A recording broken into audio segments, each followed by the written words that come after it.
Dalam usaha mengembangkan jalinan rantaian perniagaan, program Gerak Usahawan Nasional 2007 yang dilancarkan Perdana Menteri semalam membuka banyak peluang baru kepada mereka yang mahu menceburi bidang itu. Antara yang mendapat sambutan, peluang perniagaan menerusi internet.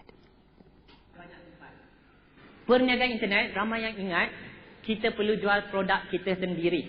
Okay, maknanya kita buat produk sendiri baru jual. Tidak semestinya.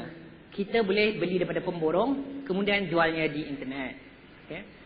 Ataupun kita beli, kalau kita nak jual buku, kita pergi dekat publisher, dia punya penerbit, tengoklah kat buku kan, tiap-tiap buku kat depan tu ada nama penerbit, alamat semua kan. Kita boleh beli buku tu daripada penerbit pada harga diskaun dan jualnya di internet juga.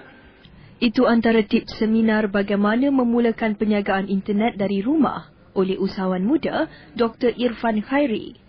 Ia mendapat sambutan hangat pengunjung Gerak Usahawan Nasional yang memenuhi Dewan Tun Razak II di Pusat Dagangan Dunia Putra. Apa yang penting dalam perniagaan internet tidak memerlukan sebarang strategi dan taktik baru perniagaan.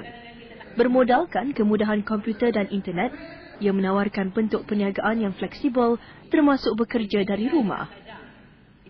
Kelebihan lain, kos perniagaan yang murah serta pasaran yang lebih luas. Ujar Dr. Irfan, faktor minat, kebolehan dan kekuatan antara ciri yang perlu ada bagi setiap usahawan terhadap produk yang mahu mereka pasarkan.